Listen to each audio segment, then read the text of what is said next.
ਮੁੱਖ ਅਸੀਂ ਸਾਡੇ ਮੀਡੀਅਮਸ ਹੈਗੇ ਆ, ਉਹ ਹੈਗਾ ਜੀ ਟਿਕਟੋਕ, ਉਸ ਤੋਂ ਇਲਾਵਾ ਲਿੰਕਡਇਨ, ਫੇਸਬੁੱਕ, ਟਵਿੱਟਰ ਜਿਹਨੂੰ ਕਿ ਅੱਜ ਕੱਲ੍ਹ ਪੁੱਠਾ ਇਨਾਮ ਦਿੱਤਾ ਗਿਆ ਐਕਸ ਦਾ।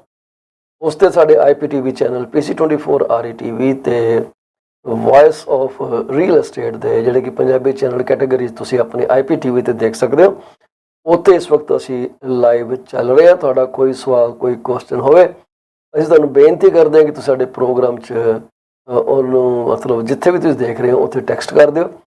ਫੋਨ ਕਰਨਾ ਹੋਵੇ ਤਾਂ ਮੈਨੂੰ 647 333 2273 ਤੁਸੀਂ ਮੈਨੂੰ ਕਾਲ ਕਰ ਸਕਦੇ ਹੋ, ਮੈਸੇਜ ਕਰ ਸਕਦੇ ਹੋ 647 333 2273 'ਤੇ। ਜੇ ਤੁਸੀਂ ਸਟੂਡੀਓ 'ਚ ਗੱਲ ਕਰਨੀ ਹੋਵੇ, ਸਟੂਡੀਓ ਦਾ ਦੂਸਰਾ ਨੰਬਰ ਵੀ ਨੋਟ ਕਰ ਲਓ 647 8001518। ਅੱਜ ਅਸੀਂ ਉਮੀਦ ਕਰਦੇ ਕਿ ਸਾਡੇ ਨਾਲ ਜਿਹੜੇ ਸਾਡੇ ਗੈਸਟ ਹੈਗੇ ਆ ਗੁਰਲੀਨ ਜੁੜਨ ਜਾਣਗੇ। ਫਿਲਹਾਲ ਅਸੀਂ ਉਹਨਾਂ ਨੂੰ ਦੇਖ ਨਹੀਂ ਰਹੇ, ਜਦੋਂ ਆਉਣਗੇ ਤਾਂ ਸਾਡੇ ਨਾਲ ਅਸੀਂ ਉਹਨਾਂ ਨੂੰ ਰੂਬਰੂ ਜ਼ਰੂਰ ਕਰਾਵਾਂਗੇ। ਪ੍ਰੋਗਰਾਮ ਦੇ ਸ਼ੁਰੂਆਤ ਕਰਨ ਤੋਂ ਪਹਿਲਾਂ ਅਸੀਂ ਆਪਣੇ ਸਾਰੇ ਦਰਸ਼ਕਾਂ ਦਾ ਲੱਖ ਲੱਖ ਧੰਨਵਾਦ ਕਰਦੇ ਹਾਂ ਕਿ ਜਿਹੜੇ ਸਾਡੇ ਪ੍ਰੋਗਰਾਮ ਨੂੰ ਇੱਕ ਭਰਵਾਂ ਹੁੰਗਾਰਾ ਦੇ ਰਹੇ ਨੇ ਤੇ ਸਾਨੂੰ ਉਤਸ਼ਾਹਿਤ ਕਰ ਰਹੇ ਆ ਕਿ ਅਸੀਂ ਇਹਨੂੰ ਹੋਰ ਵੱਡੇ ਪੱਧਰ 'ਤੇ ਲੈ ਕੇ ਜਾਈਏ।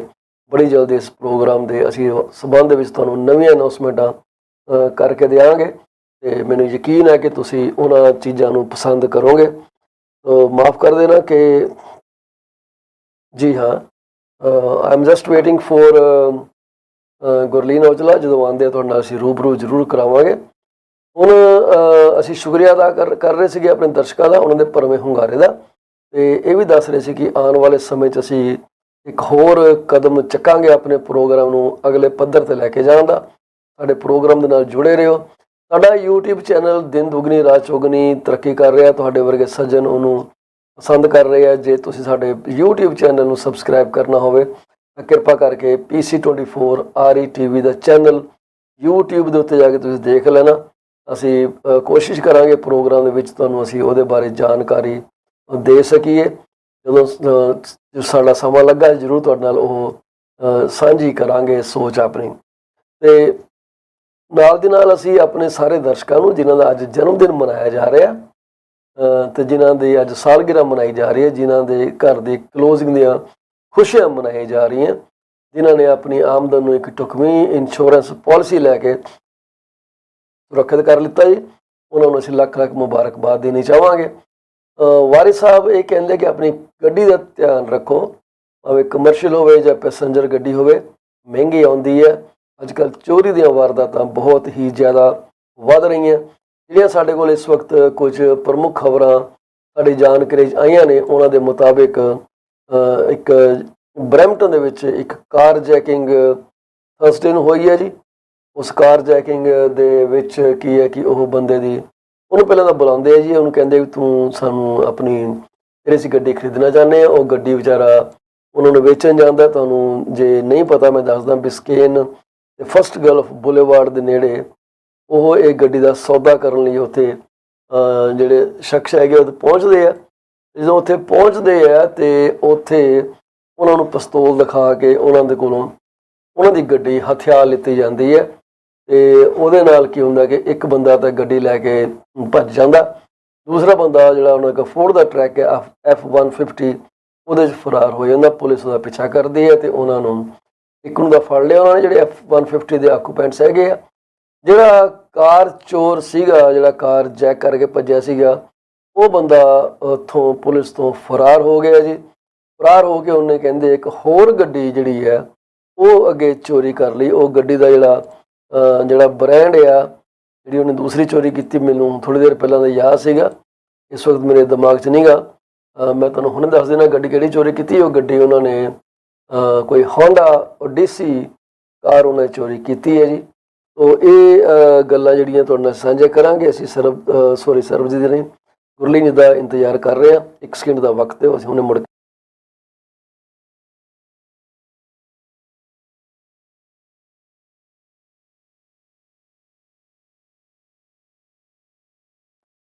ਜੀ ਹਾਂ। ਸੋ ਅਸੀਂ ਗੁਰਲੀਨ ਔਜਲਾ ਦੀ ਇੰਤਜ਼ਾਰ 'ਚ ਬੈਠੇ ਹਾਂ ਜੀ। Gurleen ji please come to the show, we are waiting for you.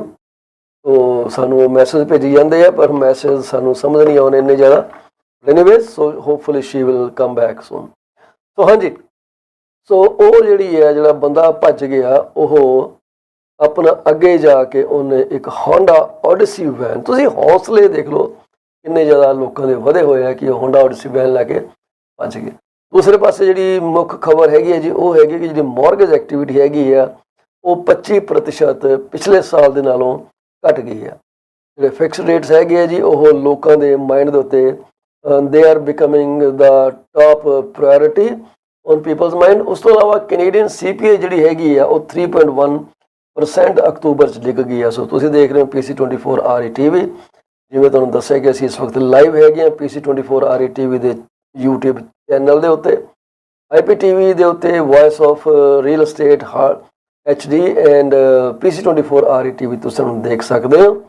उस तो इलावा असीं लिंकडिन, ट्विटर, फेसबुक, टिकटॉक के उत्ते सेम टाइम ते लाइव चल रहे हैं। तो कैनेडियन CPI ड्रॉप कर गई जी 3.1% फ्रॉम 3.8%। बड़ी वड्डी ये खबर है जी, ये बहुत ज़्यादा फायदा लोगों को हो सकता। जी बैंक ऑफ कैनेडा जी टारगेट रेंज हैगी 2 तो 3% है, तो ये 3.1 तकरीबन नाल जुड़ी है जी। तो गवर्नमेंट जी हैगी जी इन्हां दा एक एग्रीमेंट है जिन्हें मास्टर फ्रेमवर्क एग्रीमेंट कहते हैं। ਉਹਦੇ तहत ਜਿਹੜਾ बीयर स्टोर ਆ एक फॉरन ब्रांड आ बीयर स्टोर, ਇਹਨੂੰ परमिशन दी गई सी कि ਇਹ एक्सक्लूसिव राइट ਦੇ ਨਾਲ ਇਹ बीयर ਜਿਹੜੀ ਹੈ ਸੈਲ कर सकता 12 ਦੇ ਪੈਕ ਦੇ ਵਿੱਚ, 24 ਦੇ ਪੈਕ ਦੇ ਵਿੱਚ। ਤੇ ਇਹ ਕੋਈ 10 ਸਾਲ ਵਾਸਤੇ ਇਹ ਅਨਾਉਂਸ ਕੀਤਾ ਗਿਆ, ਇਹ ਐਗਰੀਮੈਂਟ ਸਾਈਨ ਕੀਤਾ ਸੀਗਾ ਜਿਹੜਾ ਕਿ 2026 ਦੇ ਵਿੱਚ ਐਕਸਪਾਇਰ ਹੋ ਜਾਣਾ। ਸਰਕਾਰ ਜਿਹੜੀ ਹੈ प्रोविंस की सरकार जी है ओंटेरियो की लगता नहीं कि उस MFA नूं रिन्यू करन जा रही है, क्योंकि फूड सरकार ने यह वादा किया सीगा कि असी जी बीयर हैगी है वो कॉर्नर स्टोर्स ते भी लैके आनी है। सो हो सकता कुछ चीज़ां जिहड़ियां बदल जान, वो एक बड़ी इंटरस्टिंग न्यूज़ होएगी साडे देखण वास्ते। ते फॉरन ओन्ड बीयर स्टोर नूं एक्सक्लूसिव राइट दिते गए सी 2015 ਦੇ ਵਿੱਚ, ਜਿਹਦੇ ਤਹਿਤ ਜਿਵੇਂ ਮੈਂ ਤੁਹਾਨੂੰ ਦੱਸਿਆ ਕਿ 12 ਦੇ ਪੈਕ ਤੇ ਇਹ 24 ਦੇ ਪੈਕ ਇਹ ਵੇਚ ਰਹੇ ਸੀਗੇ। ਤਾਂ ਗਵਰਨਮੈਂਟ ਦੇ ਕੋਲ 2026 ਤੱਕ ਦਾ ਟਾਈਮ ਆ ਤੇ ਇਹ ਸੁਣਨ ਚ ਆਇਆ ਕਿ ਸਰਕਾਰ ਜਿਹੜੀ ਹੈ ਇਸ ਸਾਲ ਦੇ ਅੰਤ ਤੱਕ ਨਵੀਂ ਪਾਲਿਸੀ ਜਿਹੜੀ ਆ ਉਹ ਅਨਾਉਂਸ ਕਰ ਸਕਦੀ ਹੈ। ਇਸ ਤੋਂ ਇਲਾਵਾ ਜਿਹੜੀ ਹੋਰ ਮੁੱਖ ਖਬਰ ਆ, ਸੈਲਫ ਚੈੱਕਆਊਟ ਬਾਰੇ ਕੌਣ ਨਹੀਂ ਜਾਣਦਾ। ਜਦੋਂ ਇਹ ਸੈਲਫ ਚੈੱਕਆਊਟ ਇੰਟਰੋਡਿਊਸ ਕੀਤੇ ਗਏ ਉਦੋਂ कोविड के मेजर जोड़े आ बहुत ही स्ट्रोंगली इंप्लीमेंट किए जा रहे थे। हुण सुनने च आया कि यह चैकआउट जोड़े हैगे आ, सैल्फ चैकआउट जोड़े हैगे आ, इन्हों शायद फेज आउट कर दिता जाएगा। वजह की है, चोरों के विच चोरी वध गई है इन्हां सैल्फ चैकआउट्स करके। तो ये देखने की गल है कि हुण ये किन्ना ते किन्ने समय दे विच ये जिहड़े सैल्फ आउट चैक हैगे आ एक फेल्ड अटैम्प्ट हो जाता चोरी का। ये ਹੁਣ मतलब ਜਿਹੜੇ ਚੋਰੀਆਂ ਹੋਈ ਸੀ ਉਹਨੂੰ ਕਿੱਦਾਂ ਰੋਕ ਸਕਦੇ ਹਾਂ। ਅਸੀਂ ਦੇਖ ਰਹੇ ਹਾਂ ਕਿ ਗੁਰਲੀਨ ਔਜਲਾ ਜੀ ਸਾਡੇ ਪ੍ਰੋਗਰਾਮ ਦੇ ਵਿੱਚ ਜੁੜ ਚੁੱਕੇ ਆ ਜੀ। ਗੁਰਲੀਨ ਔਜਲਾ ਜੀ ਨੂੰ ਅਸੀਂ ਸਟੇਜ ਤੇ ਤੁਹਾਡੇ ਰੂਬਰੂ ਕਰਨ ਜਾ ਰਹੇ ਹਾਂ। ਅਸੀਂ ਉਹਨਾਂ ਕੋਲੋਂ ਕੁਝ ਸਵਾਲਾਤ ਅੱਜ ਜ਼ਰੂਰ ਪੁੱਛਾਂਗੇ ਜੀ, ਕਿਉਂਕਿ ਇਮੀਗ੍ਰੇਸ਼ਨ ਦੇ ਮਾਹਰ ਨੇ ਜੀ। ਗੁਰਲੀਨ ਔਜਲਾ ਦਾ ਫੋਨ ਨੰਬਰ 647 465 8894 647465 8894। ਇਹ ਤੁਹਾਡੀ ਹਰ ਤਰ੍ਹਾਂ ਦੀ ਜਿਹੜੀ ਵੀ ਇਮੀਗ੍ਰੇਸ਼ਨ ਨੀਡ ਆ ਉਹਦੇ ਵਾਸਤੇ ਬਹੁਤ ਹੀ ਵਧੀਆ ਪ੍ਰੋਫੈਸ਼ਨਲ ਨੇ। ਸਟੂਡੈਂਟਸ ਦੀਆਂ ਫਾਈਲਾਂ ਇਹ ਧੜਾ ਲਗਾ ਰਹੇ ਆ ਤੇ ਇਹਨਾਂ ਦਾ ਸਕਸੈਸ ਰੇਟ ਜਿਹੜਾ ਤਕਰੀਬਨ 100% ਅਸੀਂ ਕਹਿ ਸਕਦੇ ਹਾਂ ਪੂਰੇ ਜ਼ੋਰ ਨਾਲ। ਅਸੀਂ ਰਿਕਮੈਂਡ ਕਰਦੇ ਹਾਂ ਕਿ ਤੁਸੀਂ ਇਹਨਾਂ ਨੂੰ ਕਾਲ ਕਰੋ, ਇਹਨਾਂ ਨੂੰ ਤੁਸੀਂ ਦੱਸੋ ਜੀ ਅਸੀਂ ਇੱਦਾਂ ਆਪਣੀ ਸਾਡੀ ਜ਼ਰੂਰਤ ਆ ਉਹਨੂੰ ਅਸੀਂ ਕਿੱਦਾਂ ਮੀਟ ਕਰ ਸਕਦੇ ਹਾਂ, ਕਿਉਂਕਿ ਤੁਹਾਨੂੰ ਇਹ ਇੱਕ ਬੜੀ ਸਹੀ ਤੇ ਵਾਜਿਬ ਰਾਏ ਤੁਹਾਨੂੰ ਦੇ ਕੇ ਚੱਲਣਗੇ। ਲਿਆਓ ਅਸੀਂ ਇਹਨਾਂ ਨੂੰ ਤੁਹਾਡੇ ਰੂਬਰੂ ਕਰੀਏ। ਗੁਰਲੀਨ ਔਜਲਾ ਜੀ ਤੁਹਾਡੇ ਨਾਲ ਰੂਬਰੂ ਹੋ ਰਹੇ ਜੀ। ਗੁਰਲੀਨ ਜੀ, ਵੈਲਕਮ ਟੂ ਦ ਸ਼ੋ ਜੀ। Thank you so much, Mr. Paul, for such a warm welcome. Anytime ਜੀ। ਗੁਰਲੀਨ ਜੀ, ਇਮੀਗ੍ਰੇਸ਼ਨ ਜਿਹੜੀ ਹੈ ਉਹ ਮੈਂ ਹੈਰਾਨ ਹੈ ਕਿ ਮੈਨੂੰ ਕਦੇ ਪਤਾ ਨਹੀਂ ਸੀਗਾ ਕਿ ਇੰਨੀ ਤੇਜ਼ੀ ਨਾਲ ਇਹ ਮਤਲਬ ਬਦਲਦੀ ਰਹਿੰਦੀ ਹੈ ਨਾ। ਅਸੀਂ ਸੋਚਦੇ ਸੀ ਇੱਕ ਵਾਰੀ ਪਾਲਿਸੀ ਅਨਾਉਂਸ ਹੋ ਗਈ, ਉਸ ਤੋਂ ਬਾਅਦ ਉਹ ਕੌਣ ਮੈਂ ਖਾਮ ਖਾਲੀ ਗੱਲ ਹੋ ਜਾਂਦੀ ਹੈ, ਤੇ ਬਸ ਫਿਰ ਉਹ ਸਾਲਾਂ ਬੱਧੀ ਚੱਲੀ ਜਾਂਦੀ ਹੈ। ਤੇ ਆਪਣਾ ਪਿੱਛੇ ਜੇ ਹਿੰਦੁਸਤਾਨ ਤੇ ਕੈਨੇਡਾ ਦੀ ਜਿਹੜੀ ਕੁੜੱਤਣ ਜੀ ਪੈਦਾ ਹੋਈ ਸੀ, ਉਹਦੇ 'ਚ ਵੀਜ਼ੇ ਵੂਜ਼ੇ ਬੰਦ ਕਰ ਦਿੱਤੇ ਗਏ ਸੀਗੇ। ਤੇ ਮੇਰੇ ਤੋਂ ਪੁੱਛਿਆ ਗਿਆ ਕਿ ਉਹਨਾਂ ਵੀਜ਼ਿਆਂ ਦੇ ਉੱਤੇ ਅੱਜ ਕੱਲ੍ਹ ਕੀ ਨਵੀਂ ਗੱਲ ਚੱਲ ਰਹੀ ਹੈ, ਕੀ ਸੇਧ ਚੱਲ ਰਹੀ ਹੈ, ਤੁਹਾਡੇ ਕੋਲ ਕੀ ਅਪਡੇਟ ਹੈ ਉਹਦੇ ਬਾਰੇ ਜੀ? ਹਾਂਜੀ mister ਪੌਲਚੀਮਾ, so first of all ਇਹ I would say कि बहुत breaking news भी है and it's a good news for most of the Canadian citizens. Ji So as of November 2022, Consulate General of India ने already announced कर दिता है कि they are resuming e-visas for Canadian citizens. अच्छा, जी fantastic, ਬੜੀ ਚੰਗੀ General ਖਬਰ ਹੈ ਜੀ। ਤੋ ਇਹ ਰਿਜ਼ਿਊਮ ਕਰ ਰਹੇ ਆ, ਸੌਰੀ ਮੈਂ ਤੁਹਾਡੀ ਡੇਟ ਮਿਸ ਕਰ ਗਿਆ, ਕਦੋਂ ਤੋਂ ਸ਼ੁਰੂ ਕਰ ਰਹੇ ਆ? November 2022 2023 that means ਕੁਝ ਦਿਨ ਪਹਿਲਾਂ ਦੀ, ਆਪਾਂ 2 ਦਿਨ ਪਹਿਲਾਂ ਦੀ ਗੱਲ ਕਰ ਰਹੇ ਹਾਂ। ਅੱਛਾ, ਤੋ ਮਤਲਬ ਇਹ ਰਿਜ਼ਿਊਮ ਹੋ ਗਏ ਆ, ਤੇ ਇਹਦੇ ਨਾਲ ਲੋਕਾਂ ਨੂੰ ਥੋੜੀ ਸੌਖੀ ਹੋ ਜਾਊਗਾ ਕੰਮ, ਕਿ ਜਿਨ੍ਹਾਂ ਨੇ ਆਪਣੇ ਰਿਸ਼ਤੇਦਾਰਾਂ ਨੂੰ ਮਿਲਣ ਜਾਣਾ, ਛੁੱਟੀਆਂ ਮਨਾਉਣ ਜਾਣਾ। ਦਸੰਬਰ ਦੇ ਤੱਕ ਬੜੇ ਲੋਕੀ ਜਾ ਰਹੇ ਆ, ਮੈਂ ਕਈਆਂ ਨਾਲ ਗੱਲ ਕੀਤੀ, ਉਹ ਸਾਰੇ ਜਿਹੜੇ ਟਿਕਟਾਂ ਬੁੱਕ ਕਰਾਉਣ ਤੇ ਲੱਗੇ ਹੋਏ ਆ, ਤੇ ਉਹ ਕਹਿੰਦੇ ਜੀ ਹੁਣ ਜਿਹੜੀਆਂ ਸਰਦੀਆਂ ਉੱਥੇ ਗੁਜ਼ਾਰ ਆਈਏ, ਤੇ ਬਾਕੀ ਫਿਰ ਆ ਕੇ ਦੇਖਾਂਗੇ ਤੇ ਕੀ ਕਰਨਾ। ਤੋ ਇਹ ਇਟਸ ਵੈਰੀ ਗੁੱਡ ਨਿਊਜ਼। ਇਹ ਈ ਵੀਜ਼ਾ ਜਿਹੜਾ ਹੈਗਾ, ਇਹ ਬੇਸਿਕਲੀ ਇਹ ਇਲੈਕਟ੍ਰੋਨਿਕ ਵੀਜ਼ਾ ਦੀ ਗੱਲ ਕਰਦੇ ਆ ਜੀ? ਜੀ ਜੀ ਇਲੈਕਟ੍ਰੋਨਿਕ ਵੀਜ਼ਾ ਦੀ ਗੱਲ ਹੋ ਰਹੀ ਹੈ। ਹਾਂਜੀ, ਅੱਛਾ, ਬੇਸਿਕਲੀ ਉਹਨਾਂ ਨੇ ਆਪਣਾ ਮਤਲਬ ਕੋਈ ਈਮੇਲ ਕਰ ਦਿੰਦੇ ਆ, ਤੇ ਉਹ ਪਾਸਪੋਰਟ ਤੇ ਠੱਪਾ ਨਹੀਂ ਲੱਗਦਾ ਕੋਈ, ਹੈ ਨਾ ਜੀ? ਮਤਲਬ ਜਿਹੜੀ ਇਲੈਕਟ੍ਰੋਨਿਕ ਟਰੈਵਲ ਆਥੋਰਾਈਜ਼ੇਸ਼ਨ ਆ, ਉਹਨਾਂ ਨੇ ਬੈਕ ਟੂ ਦ ਬੇਸਿਕਸ ਕਰ ਦਿੱਤੀ ਹੈ। ਪਹਿਲਾਂ ਤਾਂ ਉਹਨਾਂ ਨੇ ਵੀਜ਼ਾਸ ਨੂੰ 100% ਬੰਦ ਕਰ ਦਿੱਤਾ ਸੀ ਕਿ ਜੀ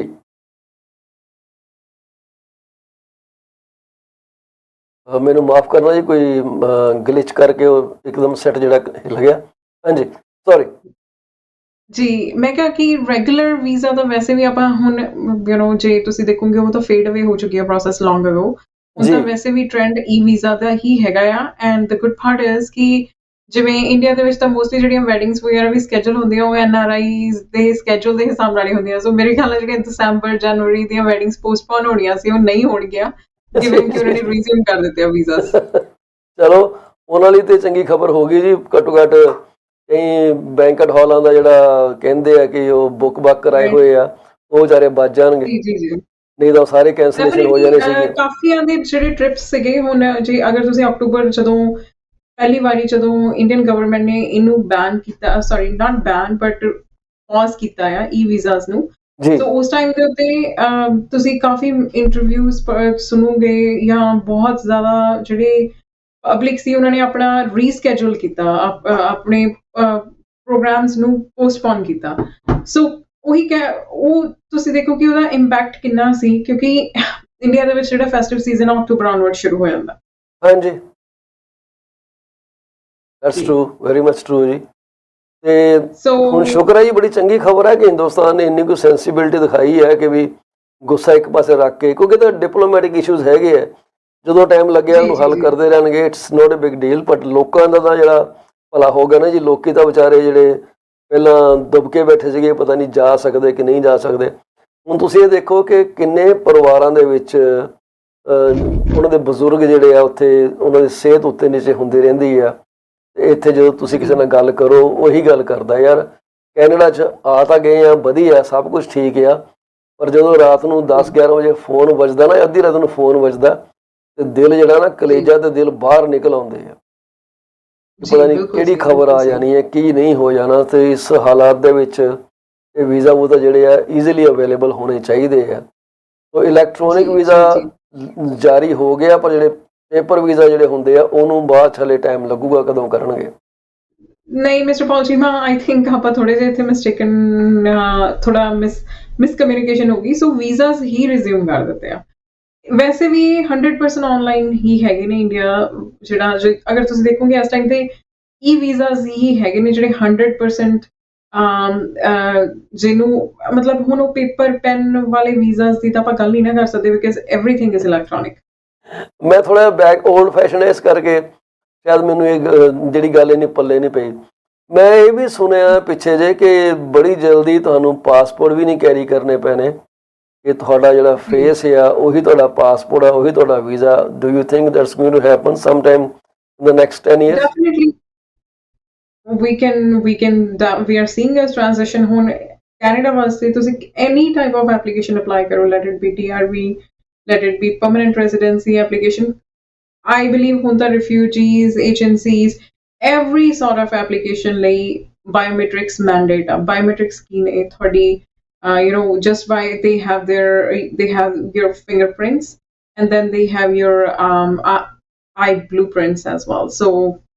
So you definitely maybe ਇਹ ਜਿਹੜਾ ਆਉਣ ਵਾਲਾ ਚੇਂਜ, ਤੁਸੀਂ passport ਦੀ ਗੱਲ ਕਰ ਰਹੇ ਹੋ, ਬਾਇਓਮੈਟ੍ਰਿਕਸ ਜਿਹੜੇ ਆ ਉਹ ਕੱਲ ਨੂੰ ਸ਼ਾਇਦ ਇਹ ਟ੍ਰਾਂਜੀਸ਼ਨ ਲਈ ਰਿਸਪੌਂਸਿਬਲ ਹੋ ਸਕਦੇ ਨੇ, ਬਿਕਾਜ਼ ਅੱਜ ਦੇ ਟਾਈਮ ਦੇ ਉੱਤੇ ਅਗਰ ਜੇ ਤੁਸੀਂ ਦੇਖੋ ਕਿ ਕ੍ਰਾਈਮ ਇਨਵੈਸਟੀਗੇਸ਼ਨ, ਜਿੰਨੀ ਵੀ ਕ੍ਰਿਮੀਨਲ ਇਨਵੈਸਟੀਗੇਸ਼ਨ ਹੁੰਦੀ ਆ, ਉਹਦੇ ਵਿੱਚ ਤੁਹਾਡੇ ਫਿੰਗਰਪ੍ਰਿੰਟਸ ਜਾਂ ਜਿਹੜੇ ਜਿਹੜੇ ਤੁਹਾਡੇ ਆਈ ਦੇ ਬਲੂਪ੍ਰਿੰਟਸ ਆ, ਉਹ ਬਹੁਤ ਵੱਡਾ ਰੋਲ ਪਲੇ ਕਰਦੇ ਨੇ। So probably we will see that transition pretty much maybe very soon. 10 ਸਾਲ ਤਾਂ ਬਹੁਤ ਦੂਰ ਦੀ ਗੱਲ ਹੈ। ਦੇਖੋ ਜੀ, I am all in for it. ਮੈਂ ਇੱਕ ਵਾਰ ਜਦੋਂ ਅਸੀਂ ਜਾ ਰਹੇ ਸੀ ਕਿਧਰੇ, ਇੰਡੀਆ 'ਚ ਜਾ ਰਹੇ ਸੀ ਮੇਰਾ ਖਿਆਲ, ਤੇ ਉਹਨਾਂ ਨੇ ਸਾਨੂੰ ਸਿਰਫ ਬਾਇਓਮੈਟ੍ਰਿਕਸ ਨਾਲ ਹੀ ਅੰਦਰ ਵਾੜਿਆ, ਕਿਉਂਕਿ ਮੈਨੂੰ ਲੱਗਦਾ ਕੋਈ ਡਿਲੇ ਸੀਗਾ, ਕੀ ਸੀਗਾ, ਤੇ ਉਹਨੂੰ ਸਪੀਡ ਅਪ ਕਰ ਲਈ ਉਹਨਾਂ ਨੇ। ਕੈਮਰੇ ਲੱਗੇ ਸੀਗੇ, ਸਾਨੂੰ ਇੱਕ ਸਕੁਅਰ 'ਚ ਖੜਾ ਕਰ ਦਿੰਦੇ ਸੀਗੇ ਕਿ ਇੱਥੇ ਖੜ ਜਾਓ, ਤੇ ਕੈਮਰੇ ਦੇਖੋ, ਐਨਕ ਲਾ ਦਿਓ ਆਪਣੀ, ਤੇ ਉਹ ਤੁਹਾਨੂੰ ਜੇ ਗ੍ਰੀਨ ਲਾਈਟ ਆ ਗਈ means you are okay to go forward, ਜੇ ਰੈੱਡ ਆ ਗਈ ਤੁਹਾਨੂੰ ਖੜਨਾ ਪੈਣਾ ਉੱਥੇ। And that was running pretty fast. ਮੈਂ ਤਾਂ ਖੁਸ਼ ਹਾਂ ਜੀ, ਮੇਰੇ ਵਰਗਾ ਤਾਂ ਨਾ ਜੇਬ 'ਚ ਆਪਣਾ ਉਹ ਪਾਸਪੋਰਟ ਹੀ ਸਾਂਭਦਾ ਰਹਿ ਜਾਂਦਾ, ਕਦੇ ਕਿੱਥੇ ਪਾਇਆ ਸੀ, ਇੱਧਰ ਪਾਇਆ ਸੀ ਕਿ ਪੌਚ 'ਚ ਪਾਇਆ ਸੀ। ਮੇਰੇ ਮੈਡਮ ਦਾ ਕਹਿਣਗੇ ਤੁਸੀਂ ਮੈਨੂੰ ਪਾਸਪੋਰਟ ਫੜਾ ਦਿਓ, ਤੁਸੀਂ ਗਵਾ ਲੈਣੇ। ਮੈਂ ਕਿਹਾ ਚਲ ਠੀਕ ਆ। I guess that will be a great addition. ਜੇ ਇਹ ਕੰਮ ਹੋ ਜਾਂਦਾ ਤਾਂ ਫੈਂਟਾਸਟਿਕ ਥਾਟ ਆ। ਇੱਕ ਲੈਟਰ ਆਫ ਐਕਸੈਪਟੈਂਸ ਦੀ ਆਪਾਂ ਪਿੱਛੇ ਜੇ ਗੱਲਬਾਤ ਕੀਤੀ ਸੀ, ਵਾਹਵਾ ਟਾਈਮ ਹੋ ਗਿਆ, ਜਦੋਂ ਇੰਸਟੀਟਿਊਸ਼ਨ ਦਾ ਚੱਕਰ ਪਿਆ ਸੀਗਾ ਕਿ ਪਤਾ ਨਹੀਂ ਕਿਹੜੇ ਅਪਰੂਵਡ ਇੰਸਟੀਟਿਊਸ਼ਨ ਜਿਹੜੇ ਹੋਣਗੇ ਉਹੀ ਲੈਟਰਸ ਵਗੈਰਾ ਕੁਛ ਵੈਰੀਫਾਈ ਕਰਨਗੇ, ਵੈਲੀਡੇਟ ਕਰਨ, ਕੁਛ ਇੱਦਾਂ ਸੀਗਾ ਨਾ ਚੱਕਰ ਜਿਹਾ। ਤੇ ਉਹਦੇ ਸੰਬੰਧ ਦੇ ਵਿੱਚ ਕੁਛ ਸਰਕਾਰ ਨੇ ਕੀਤਾ ਜੀ, ਉਹਨੂੰ ਵੈਰੀਫਿਕੇਸ਼ਨ ਵਗੈਰਾ ਦਾ ਜਿਹੜਾ ਪ੍ਰੋਸੈਸ ਹੁੰਦਾ। ਜੀ ਡੈਫੀਨਿਟਲੀ। ਸੋ IRCC ਨੇ ਇੱਕ ਟੂਲ ਲਾਂਚ ਕੀਤਾ ਆ ਜਿਹਦੇ ਨਾਲ ਲੈਟਰ ਆਫ ਐਕਸੈਪਟੈਂਸ ਜਿਹੜੀ ਆ ਉਹਨੂੰ ਕ੍ਰਾਸ ਵੈਰੀਫਾਈ ਕੀਤਾ ਜਾਊਗਾ।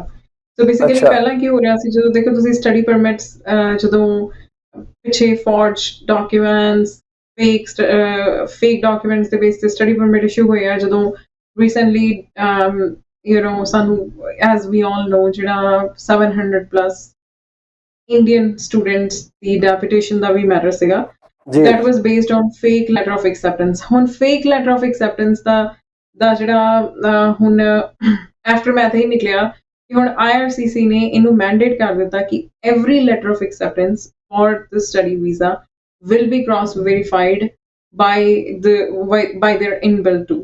ਬਾਕੀ ਇਸ ਤੋਂ ਜ਼ਿਆਦਾ ਡਿਟੇਲਸ ਉਹਨਾਂ ਨੇ ਟੂਲ ਬਾਰੇ ਦਿੱਤੀਆਂ ਨਹੀਂ ਹੈ।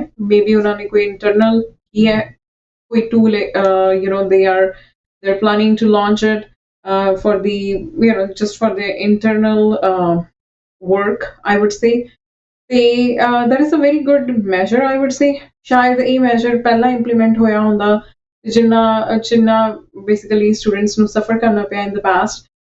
And ਇਹਦੇ ਵਿੱਚ ਇਹ ਵੀ ਚੀਜ਼ ਹੈ ਕਿ they do believe ਕਿ international students, they are a huge contribution to social economic growth of the country. So this is just a preventive measure to protect them against such frauds. ਬਿਲਕੁਲ ਸਹੀ ਗੱਲ ਹੈ ਜੀ, ਕਿਉਂਕਿ ਆਪਾਂ ਪਹਿਲਾਂ ਵੀ ਗੱਲ ਕੀਤੀ ਹੈ ਕਿ $22-23 ਬਿਲੀਅਨ ਦਾ ਬਿਜ਼ਨਸ ਜਿਹੜਾ ਇਹ ਇੰਟਰਨੈਸ਼ਨਲ ਸਟੂਡੈਂਟਸ ਤੋਂ ਹੀ ਕਰਦੇ ਆ। ਤੁਸੀਂ ਵੀ ਪੇ ਕੀਤੇ ਇਹਨਾਂ ਨੂੰ, ਤੁਹਾਡਾ ਵੀ ਯੋਗਦਾਨ ਹੈ ਉਹਦੇ ਵਿੱਚ। $22-23 ਮਿਲੀਅਨ ਤੁਸੀਂ ਹਿੱਸਾ ਮੰਗ ਸਕਦੇ ਹੋ ਸਰਕਾਰ ਕੋਲੋਂ ਕਿ ਮੇਰੇ ਜਿਹੜੇ ਤੁਸੀਂ ਪੈਸੇ ਲਿੱਤੇ ਉਹ ਵਾਪਸ ਕਰੋ।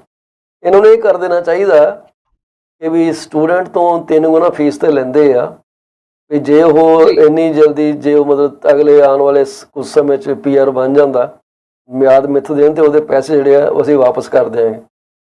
ਹੁਣ ਫਿਰ ਤੋਂ ਕਿਉਂਕਿ ਉਸ ਤੋਂ ਬਾਅਦ ਉਹਨੇ ਸਾਰੀ ਉਮਰ ਇਹਨਾਂ ਨੂੰ ਕਮਾ ਕੇ ਦੇਣੇ ਸਰਕਾਰ ਨੂੰ। ਜੀ ਬੇਸਿਕਲੀ ਦੇਖਿਆ ਜਾਵੇ ਤਾਂ ਮੈਰਿਜ, ਮਾਈ ਬੈਡ, ਜਿਹੜਾ ਇਹ ਕਦੇ ਪੁਆਇੰਟ ਨਾ ਮੈਂ ਵੀ ਇਹ ਸਾਡੇ ਟਾਈਮ ਤੇ ਵੀ ਅੱਜ ਤੋਂ 10-12 ਸਾਲ ਪਹਿਲਾਂ ਸਟੂਡੈਂਟਸ ਨੇ ਕਦੇ ਰੱਖਿਆ ਸੀ। one of the MP, if I can recall the name, Mr. Jagmeet Singh. So we were given an answer pretty much कि भी ਕਿਉਂਕਿ your parents they don't pay taxes, so ਜੀ directly indirectly ਤੁਸੀਂ ਤੁਹਾਡੀ ਕੋਈ tax contribution ਨਹੀਂ ਹੈ country ਨੂੰ, so that's why they're asked to pay like their international student fees like thrice. So which okay is very much justified, and I think chalo anyways it's just 2 years, yeah, 3 years. And probably the only sad part is that most of the international graduates sometimes any fees pay ਕਰਨ ਤੋਂ ਬਾਅਦ ਵੀ ਜਿਹੜੀਆਂ ਉਹਨਾਂ ਨੂੰ jobs ਆ ਉਹਨੀਆਂ highly paying ਨਹੀਂ ਮਿਲਦੀਆਂ, because 2 years undergrad, 2 years secondary school does not contribute much to your resume. ਤੁਸੀਂ ਕੋਈ you're not considered very skilled in the industry. Maybe ਉਹੀ ਜੇ 2 ਸਾਲ ਦੀ ਬਜਾਏ ਤੁਸੀਂ 4 ਸਾਲ ਦੀ ਡਿਗਰੀ ਕੀਤੀ ਹੈ, ਤੁਹਾਡੇ ਵਾਸਤੇ PR ਲੈਣੀ ਵੀ ਆਸਾਨ ਹੈ, and plus ਜਿਹੜੀ ਤੁਹਾਡੀ ਇੰਨੀ hassle ਰਹਿੰਦੀ ਆ on your work permit to get the PR permanent residency, that will be very less as well, right? ਕਿਉਂਕਿ ਤੁਹਾਡੇ ਅੱਛੇ high points ਹੋਣਗੇ under express entry. ਅੱਛਾ ਅੱਛਾ ਅੱਛਾ ਤੇ ਚਲੋ ਵਧੀਆ ਜੀ, ਜੋ ਸਰਕਾਰ ਤੇ ਲੋਕਾਂ ਨੂੰ ਚੰਗਾ ਲੱਗੇ ਅਸੀਂ ਵੀ ਉਹਦੇ ਨਾਲ ਹੀ ਤੁਰਾਂਗੇ। ਤੇ ਤੁਹਾਡੇ OLG ਡਰਾ ਦਾ ਕੀ ਬਣੇਗਾ ਤੁਹਾਡਾ ਹੁੰਦਾ, ਸੌਰੀ OLG ਕਹਿ ਗਿਆ ਮੈਂ, ਜਿਹੜੇ ਸਟੂਡੈਂਟਸ ਦੇ ਜਿਹੜੇ ਇਮੀਗ੍ਰੇਸ਼ਨ ਦੇ ਡਰਾ ਕੱਢਦੇ ਆ ਇਹ ਸਟੂਡੈਂਟਸ ਵੀ ਕਹਿਣਾ ਠੀਕ ਨਹੀਂ ਸੀਗਾ, ਕੀ ਕਹਿੰਦੇ ਆ ਜੀ ਤੁਹਾਡੇ 2-3 ਡਰਾ ਹਰ ਮਹੀਨੇ ਹੁੰਦੇ ਜਿਹੜੇ ਤੁਹਾਡੇ? ਐਕਸਪ੍ਰੈਸ ਐਂਟਰੀ ਦਾ ਕੋਈ ਵੀ ਡਰਾ ਇਸ ਮੰਥ ਦੇ ਵਿੱਚ ਦੇਖਣ ਨੂੰ ਨਹੀਂ ਮਿਲਿਆ ਗਿਆ, and I think IRCC, everybody is complaining. I was looking into my Twitter account and I was looking into so many tweets that were negative, where they were asking कि we are so frustrated कि November ਦੇ ਵਿੱਚ ਕੋਈ ਵੀ draw ਨਹੀਂ ਆਇਆ। ਜਿਹੜਾ last draw ਦੇਖਿਆ ਗਿਆ ਉਹਦਾ healthcare draw ਸੀਗਾ, that was for October 26 for healthcare occupation, and 431 was the draw, was the score of the lowest CRS candidate, but ਉਸ ਤੋਂ ਬਾਅਦ ਕੋਈ ਵੀ draw ਹਾਲੇ ਤੱਕ ਅਨਾਉਂਸ ਨਹੀਂ ਕੀਤਾ ਗਿਆ, and the good part ਦੇਖੋ ਇਸ ਚੀਜ਼ ਦੇ ਅਸਰ ਤਾਂ ਹੈ ਕਿਉਂਕਿ anybody who is on the verge of losing status, anybody who is on the verge of ਜਿਨ੍ਹਾਂ ਦੀ work permit ਦੀ ਵੈਲਿਡਿਟੀ ਵੀ 6 ਮਹੀਨਿਆਂ ਦੀ ਰਹਿ ਚੁੱਕੀ ਹੈ, ਉਹਨਾਂ ਵਾਸਤੇ ਕਾਫੀ ਇੱਕ ਬਿਗ ਕੁਐਸਚਨ ਹੈਗਾ ਹੈ। ਓਕੇ, ਫੈਂਟਾਸਟਿਕ, ਵਧੀਆ ਜੀ। ਤੇ ਇੱਕ ਮੇਰੇ ਕੋਲ ਇਨਫੋਰਮੇਸ਼ਨ ਹੋਰ ਵੀ ਹੈਗੀ ਆ ਕਿ ਜਿਹੜਾ ਇੱਕ ਰੂਰਲ ਰੈਨੂਅਲ ਸਟਰੀਮ ਬਾਰੇ ਮੈਨੂੰ ਪਤਾ ਲੱਗਿਆ, ਤੇ ਉਹ ਕਿਸੇ ਖਾਸ ਪ੍ਰੋਵਿੰਸਾਂ ਦੇ ਵਿੱਚ ਹੀ ਹੈ ਕਿ ਹਰ ਇੱਕ ਚੀਜ਼ ਹੈ ਜੀ, ਕੁਝ ਉਹਦੇ ਬਾਰੇ ਸਿੱਟੋ ਲਾਈਟ। ਜੀ ਡੈਫੀਨੇਟਲੀ। ਸੋ ਮਿਸਟਰ ਪਾਲਜੀਵਾ ਦੇਖੋ ਹਰ ਇੱਕ ਜਿਹੜੀ ਪ੍ਰੋਵਿੰਸ ਹੈ, let it be Ontario, let it be ਸਸਕੈਚੁਆਨ, Manitoba, Alberta, or we talk about Ontario as well, ਹਰ ਇੱਕ province ਦੇ ਵਿੱਚ ਇੱਕ certain areas ਹੈਗੇ ਨੇ ਜਿਨ੍ਹਾਂ ਨੂੰ designated rural communities ਦੀ ਮਾਨਤਾ ਮਿਲੀ ਹੋਈ ਹੈ ਗਵਰਨਮੈਂਟ ਵੱਲੋਂ। So for instance, Ontario ਦੇ ਵਿੱਚ Sault Ste. Marie, Thunder Bay, North Bay, and so ਇਹ main areas ਹੈਗੇ ਨੇ, Sudbury।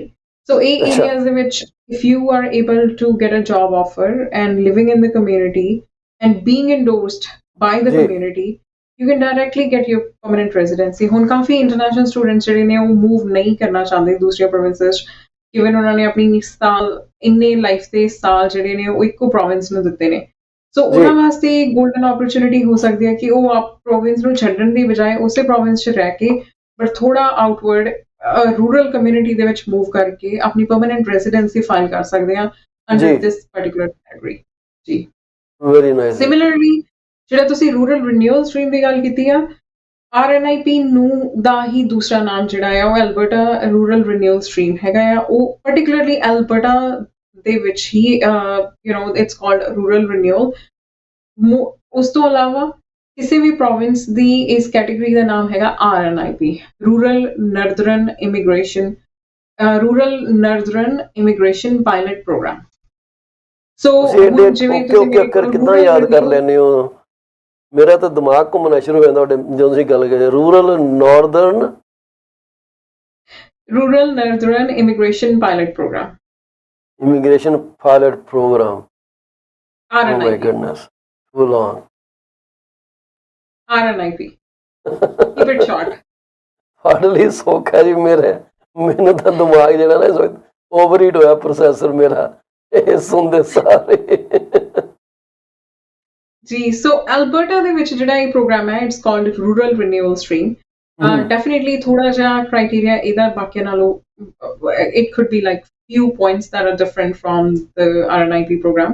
So there are few towns that are designated a towns the list ਜਿਹੜੀ ਆ ਤੁਹਾਨੂੰ ਐਲਬਰਟਾ ਦੀ official website ਤੇ ਮਿਲ ਜਾਏਗੀ and ਕੁਝ towns ਦੇ ਨਾਮ ਅਗਰ mention ਕਰਨੇ ਹੋਣ town of Edson, town of Whitecoat, town of Drayton Valley, then Innisfail. So ਉਹਦੇ ਵਿੱਚ ਵੀ ਇੱਕ ਇਹ ਬਹੁਤ ਅੱਛਾ benefit ਹੈ ਕਿ ਜਿਹੜੇ ਇੰਟਰਨੈਸ਼ਨਲ ਸਟੂਡੈਂਟਸ ਵੀ ਕੀ ਜਿਹੜੇ ਆਊਟਸਾਈਡਰਸ ਵੀ ਹੈਗੇ ਨੇ ਉਹਨਾਂ ਵਾਸਤੇ ਗੋਲਡਨ ਓਪਰਚੁਨਿਟੀ ਹੋ ਸਕਦੀ ਹੈ ਕਿਉਂਕਿ ਉੱਥੇ ਜਿਹੜੇ ਇੰਪਲੋਇਰਸ ਨੇ ਉਹਨਾਂ ਨੂੰ ਇੰਪਲੋਈਜ਼ ਇੰਨੇ ਈਜ਼ੀਲੀ ਨਹੀਂ ਮਿਲ ਜਾਵੇ।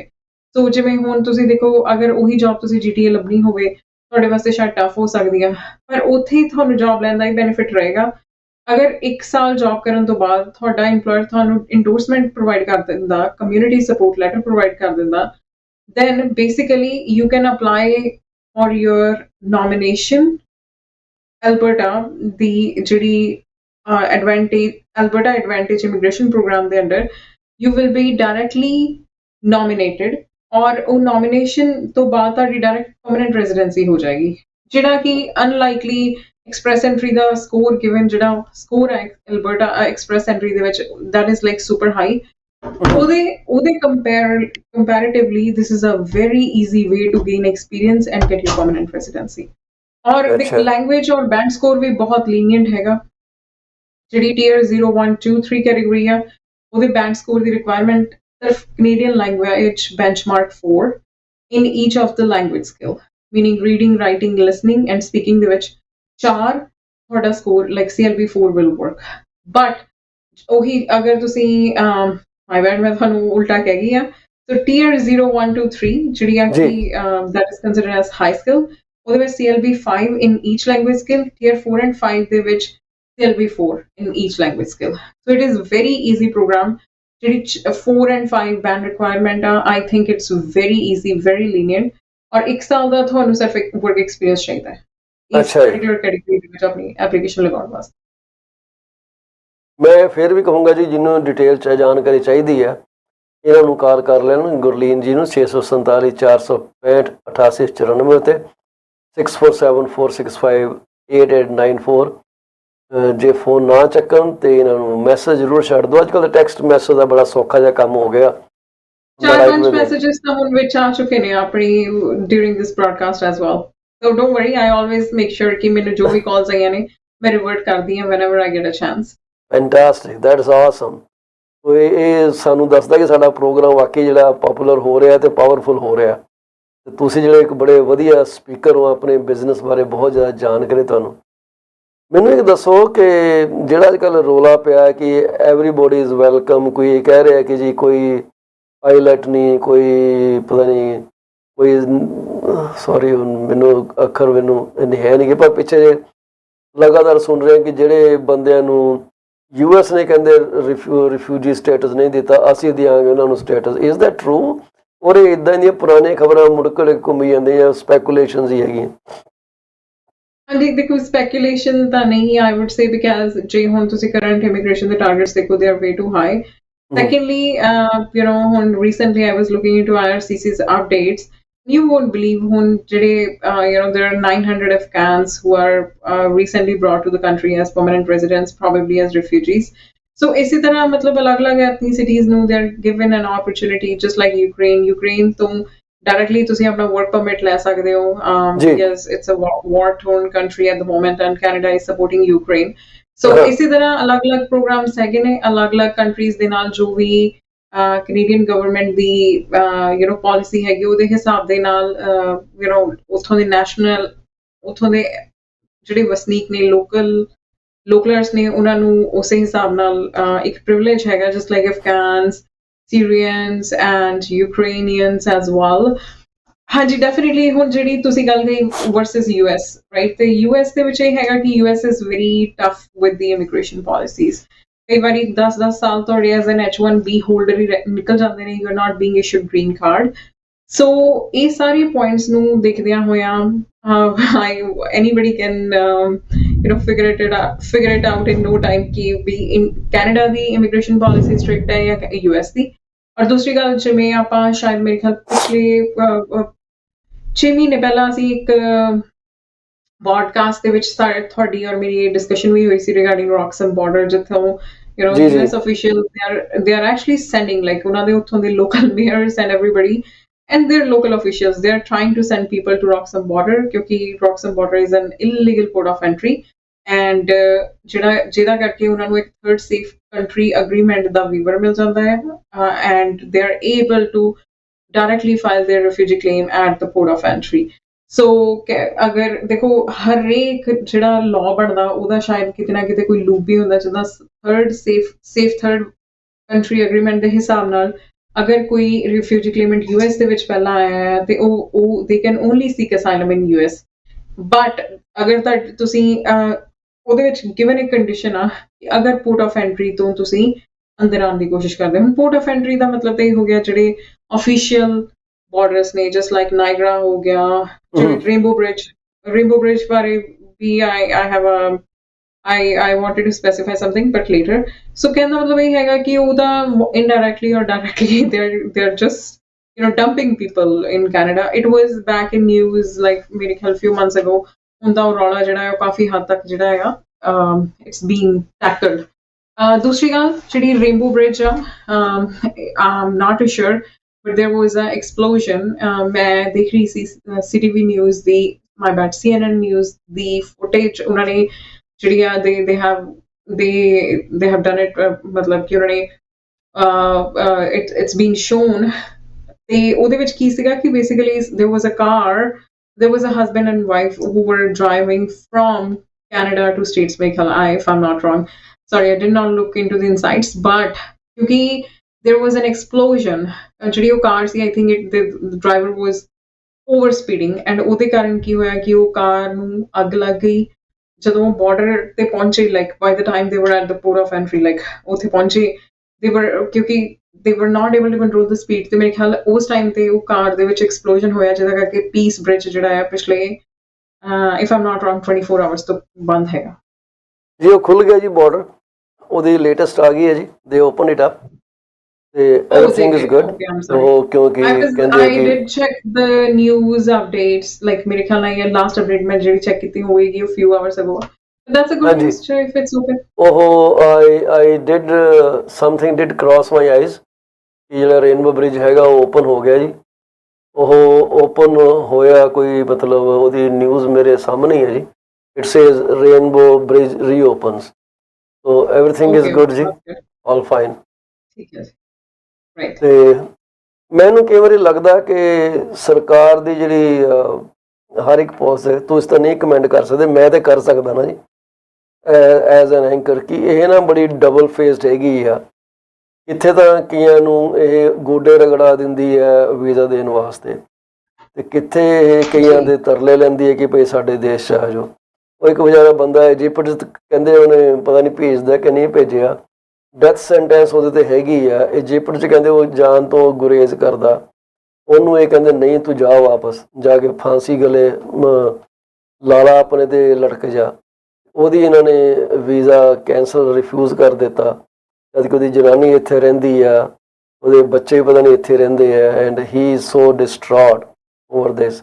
ਦੂਸਰੇ ਪਾਸੇ ਇਹ ਕਿੱਦਾਂ ਮਤਲਬ ਕਰੀ ਜਾਂਦੇ ਆ। I really do not understand ਕਿ ਇਹ ਜਿਹੜਾ ਮਿਨਿਸਟਰੀ ਹੈਗੀ ਹੈ ਜਾਂ ਸਾਡੇ ਲੀਡਰਸ ਹੈਗੇ ਆ ਇਹ ਇੱਕ ਫੇਸ ਇੱਕ ਪੋਲਿਸੀ ਰੱਖ ਕੇ ਕਿਉਂ ਨਹੀਂ ਚੱਲ ਸਕਦੇ। Anyways I will take a quick break for a minute and we'll come back. You are staying with us till then? I'm so apologies. I do have some last minute meetings before I leave for the day. Well, thank you so much for giving me time and opportunity to share the updates and looking forward to be the part of this broadcast next Friday. Thank you so much, Mr. Paul Gurleen. Thank you very much. बहुत शुक्रिया। ਅਸੀਂ ਸਾਰੇ ਪੀਸੀ team ਸਾਰੀ team ਤੁਹਾਡਾ ਬਹੁਤ ਬਹੁਤ ਸ਼ੁਕਰੀਆ ਕਰਦੀ ਹੈ ਜੀ, ਤੁਸੀਂ ਸਾਡੇ ਚਾਹੁੰਦੇ ਹੋ। I know it's not easy, but thanks for being a great contributor to this broadcast. Thank you, ji. Thank you so much, Mr. Paul Gurleen. ਇਹ ਸੀਗੇ ਗੁਰਲੀਨ ਔਜਲਾ ਜੀ ਫੋਰਵੇ ਇਮੀਗ੍ਰੇਸ਼ਨ ਤੋਂ। Phone number 6474658894। ਅਸੀਂ ਕੁਇਕਲੀ ਦੱਸ ਦਈਏ ਕਿ ਸਾਡੇ ਜਿਹੜੇ ਬਾਕੀ ਸਪਾਂਸਰ ਨੂੰ ਤੁਸੀਂ ਬਿਜ਼ਨਸ ਦਿਆ ਕਰੋ। ਸਰਬਜੀਤ ਲੁੱਦੜ, ਉਹਨਾਂ ਦਾ phone number 416 879 3039।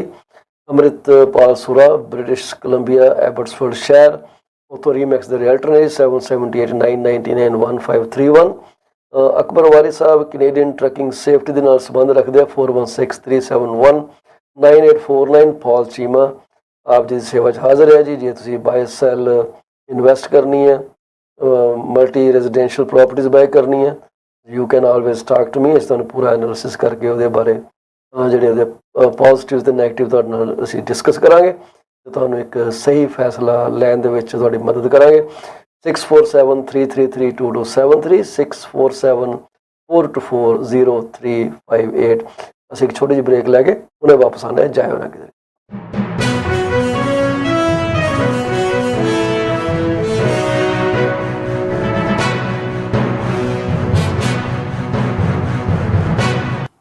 Are you thinking of selling your home? You are covered. From my experience of 14 plus years in the real estate industry, this is what I have come to know. There are three major concerns that any home seller would want their realtor to answer. Number one, how much is their home worth? Number two, how long will it take to sell their house? And number three, what will the agent do to make it sell? I have answers to all these questions. To schedule your one-on-one appointment, call me at 647-424-0358. Once again, Paul Chima, broker with Prime Properties. My phone number to call is 647-424-0358. Call me now and get moving. From a vast experience in immigration industry, this is what I've figured out. Clients want to know if their application is submitted in a timely fashion, what a representative can do to serve best interest of their client. Clients are informed on a regular basis about the progress of their application. We deliver what we promise. My phone number is 647-465-8894 or reach me out at 639-998-1992. Are you thinking of a career change or adding another one to your portfolio? Well, you are thinking right. Call Sarabjit Luddar at 416-879-3039 from Beyond Care Insurance Solutions.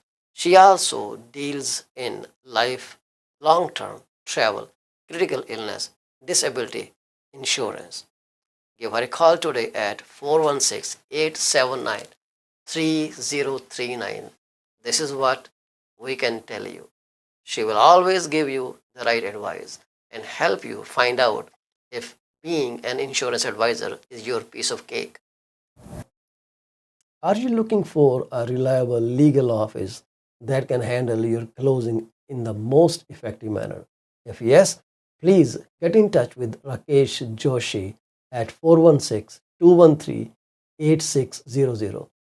Joshi Law Office provides all the legal advices about real estate law, business law, immigration laws, notarization and affidavits, wills and trust. Give them a call today, 416-213-8600. ਅਵੰਤਿਆ ਬੜਾ ਖੁਸ਼ ਤੁਰਿਆ ਹੋਣਾ ਕਿ lottery ਲੂਟਰੀ ਲੱਗ ਗਈ ਤੇਰੀ। ਕਾਸ਼ ਇਦਾਂ ਹੀ ਹੁੰਦਾ, ਲਾਟਰੀ ਲੱਗਦੀ। ਵੈਸੇ ਗੱਲ ਤੇ ਲਾਟਰੀ ਵਰਗੀ ਹੈ। ਮੈਂ ਆਪਣੀ ਲਾਈਫ ਦਾ ਬੀਮਾ ਕਰਵਾ ਕੇ ਆਇਆ ਤੇ ਜੇ ਮੈਨੂੰ ਕੁਝ ਹੋ ਗਿਆ ਤੇ ਮੇਰੇ ਪਰਿਵਾਰ ਨੂੰ ਮੇਰੇ ਮਗਰੋਂ ਕੋਈ $1 ਮਿਲੀਅਨ ਮਿਲ ਜਾਊਗਾ। ਉਹ ਅੱਛਾ, ਇਹ ਕਿੱਦਾਂ? ਉਹ ਜੇ ਤੈਨੂੰ ਜਾਣਕਾਰੀ ਚਾਹੀਦੀ ਹੈ ਤਾਂ ਕਮਲਜੀਤ ਬੋਲਾ ਨੂੰ ਸੰਪਰਕ ਕਰ। ਉਹਨਾਂ ਦਾ ਫੋਨ ਨੰਬਰ 647 772 1481। ਹੁਣੇ ਹੀ ਕਰ ਲੈ ਫੋਨ, ਬੈਠੇ ਨੇ, ਨਹੀਂ ਤਾਂ ਮੈਸੇਜ ਜ਼ਰੂਰ ਛੱਡ ਦੇਈਂ। ਉਹ ਬੱਲੇ ਓ ਤੇਰੇ।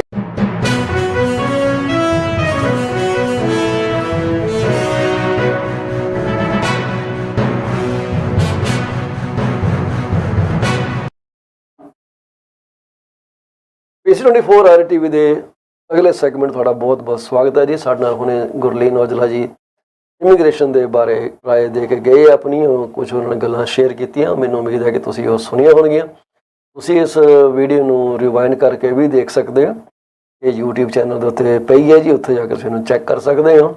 ਤੇ ਤੁਹਾਡਾ ਸਵਾਲ ਹੋਵੇ ਗੁਰਲੀਨ ਔਜਲਾ 647 465 8894 ਉੱਤੇ ਕਾਲ ਕਰਕੇ ਤੁਸੀਂ ਪੁੱਛ ਸਕਦੇ ਹੋ ਜੀ। ਤੁਹਾਡਾ ਅਸੀਂ ਪ੍ਰੋਗਰਾਮ ਸੁਣਿਆ ਸੀਗਾ ਤੇ ਸਾਨੂੰ ਇਹਦੇ ਬਾਰੇ ਜਾਣਕਾਰੀ ਹੋਰ ਚਾਹੀਦੀ ਹੈ।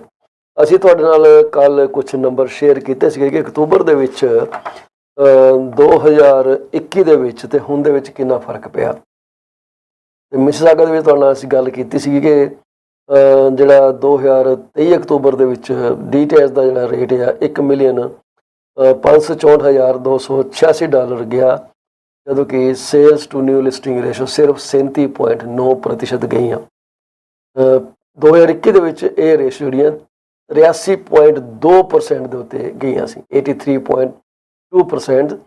ਤੇ ਉਸ ਤੋਂ ਬਾਅਦ ਸੈਮੀ ਡੀਟੈਚ $9,80,912 ਦੇ ਆਸ-ਪਾਸ ਇਸ ਅਕਤੂਬਰ 'ਚ ਗਿਆ, ਜਦ ਕਿ ਉਹਦੀ sale to new listing ratio barely 40% ਦੇ ਨੇੜੇ ਤੇੜੇ ਸੀਗੀ। 2021 ਦੇ ਵਿੱਚ ਉਹ 101% ਦੇ ਨੇੜੇ ਤੇੜੇ ਸੀਗੀ। ਮਤਲਬ ਕਿ ਜਿਹੜੀਆਂ ਲਿਸਟਿੰਗਾਂ ਪੁਰਾਣੀਆਂ ਪਈਆਂ ਸੀਗੀਆਂ ਉਹ ਵੀ ਵਿਕ ਗਈਆਂ। ਤੇ ਜਿਹੜੇ ਅਟੈਚਡ ਰੋਡ ਟਾਊਨ ਹਾਊਸਿਸ ਹੈਗੇ ਆ, ਉਹਨਾਂ ਦੀ ਐਵਰੇਜ ਕੀਮਤ ਜਿਹੜੀ ਆ ਸੈਮੀ ਨਾਲੋਂ ਜ਼ਿਆਦਾ ਆਈ, $1,15,917 2023 ਦੇ ਅਕਤੂਬਰ ਦੇ ਵਿੱਚ। 42% sales to new listing ratio ਅੰਦਾਜ਼ਨ ਦੱਸ ਰਿਹਾ। ਤੇ 2021 ਦੇ ਵਿੱਚ ਇਹੀ ਰੇਸ਼ੋ ਜਿਹੜੀ ਹੈ ਕੋਈ 91% ਦੇ ਕਰੀਬ ਸੀਗੀ। ਕੰਡੋਮੀਨੀਅਮ ਜਿਹੜੇ ਹੈਗੇ ਉਹਨਾਂ ਦਾ ਐਵਰੇਜ ਪ੍ਰਾਈਸ ਇਸ ਵਾਰੀ $6,26,630, 25.8%, 26% ਲੈ ਕੇ ਚੱਲੀਏ sales to new listing ratio ਹੈ। ਜਦ ਕਿ 2021 ਦੇ ਵਿੱਚ ਇਹੀ ਜਿਹੜੇ ਮਕਾਨ ਹੈਗੇ ਆ condominium 105% sales to new listing ratio ਦੇ ਵਿਕ ਰਹੇ ਸੀਗੇ। ਇੰਨਾ ਜ਼ਿਆਦਾ ਫਰਕ ਪਿਆ ਕਿ ਬੜੀ ਹੈਰਾਨੀ ਦੀ ਗੱਲ ਆ ਕਿ ਇਹ ਸਾਰੀਆਂ ਮਿਊਨਿਸਪੈਲਿਟੀਆਂ 'ਚ ਫਰਕ ਪਿਆ। ਇਹ ਇਕੱਲਾ ਮਿਸਾਗਾ 'ਚ ਨਹੀਂ ਪਿਆ, ਇਹ ਕੈਲੇਡੋਨ 'ਚ ਵੀ ਪਿਆ, ਇਹ ਬਰੈਂਪਟਨ ਦੇ ਵਿੱਚ ਪਿਆ। 2023 ਅਕਤੂਬਰ ਨੂੰ ਬਰੈਂਪਟਨ ਦੇ ਵਿੱਚ ਡੀਟੈਚਡ ਮਕਾਨਾਂ ਦਾ ਜਿਹੜਾ ਐਵਰੇਜ ਪ੍ਰਾਈਸ ਆ $11,46,658, 30.4% sales to new listing ratio.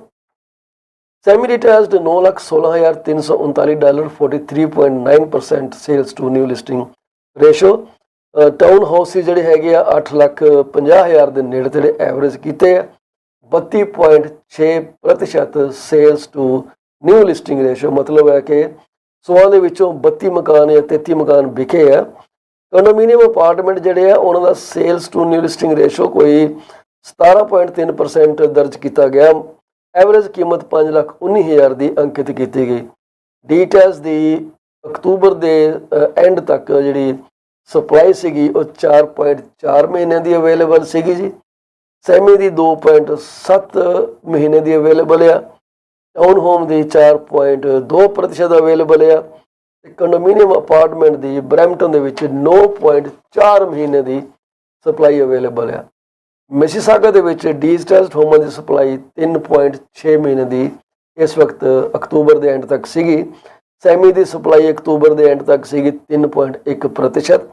Attached ਰਾਊਜ਼ town homes ਦੀ ਜਿਹੜੀ ਸਪਲਾਈ ਸੀਗੀ ਉਹ 2.8% ਅੰਕਿਤ ਕੀਤੀ ਗਈ, ਜਦਕਿ ਕੰਡੋਮੀਨੀਅਮ ਅਪਾਰਟਮੈਂਟ ਦੀ ਸਪਲਾਈ ਕੋਈ 6.2% ਦੇ ਆਸ-ਪਾਸ ਦਰਜ ਕੀਤੀ ਗਈ।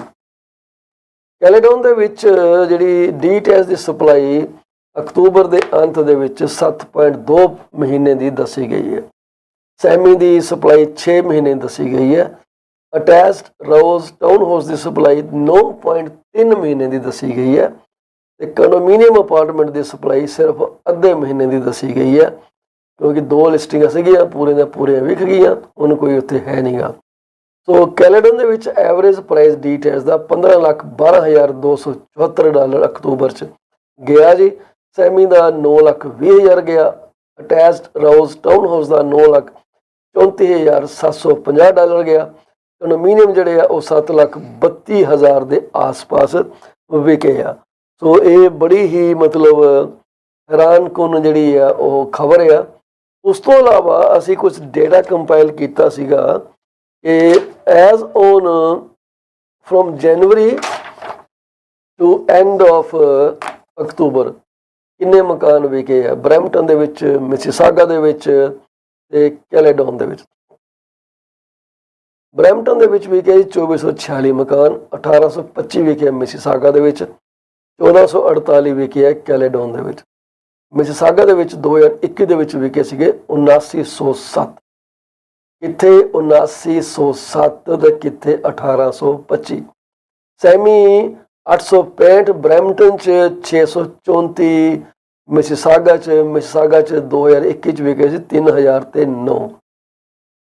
ਤੇ ਅਟੈਚਡ ਵਿਕੇ ਹੈ ਜੀ 179 ਮਿਸੀਸਾਗਾ 'ਚ, 799 ਵਿਕੇ ਸੀਗੇ 2021 ਦੇ ਵਿੱਚ, ਤੇ ਇਸ ਵਕਤ 651 ਵਿਕੇ ਹੈ ਬਰੈਂਪਟਨ ਸ਼ਹਿਰ ਦੇ ਵਿੱਚ। ਕੰਡੋਮੀਨੀਅਮ ਅਪਾਰਟਮੈਂਟ ਜਿਹੜੇ ਹੈ 348 ਵਿਕੇ ਬਰੈਂਪਟਨ ਦੇ ਵਿੱਚ, 1560 ਵਿਕੇ ਹੈ ਤੁਹਾਡੇ ਮਿਸੀਸਾਗਾ ਦੇ ਵਿੱਚ 2021 ਦੇ ਵਿੱਚ। ਇਸੇ ਸਮੇਂ ਦੌਰਾਨ ਮਤਲਬ ਜਨਵਰੀ ਤੋਂ ਲੈ ਕੇ ਅਕਤੂਬਰ ਤੱਕ ਵਿਕੇ ਹੈ 7325। ਤੇ ਇਹ ਦੇਖ ਲਓ ਕਿੰਨਾ ਸਟਾਰਕ ਡਿਫਰੈਂਸ ਹੈ ਮਾਰਕੀਟ ਦੇ ਉੱਤੇ।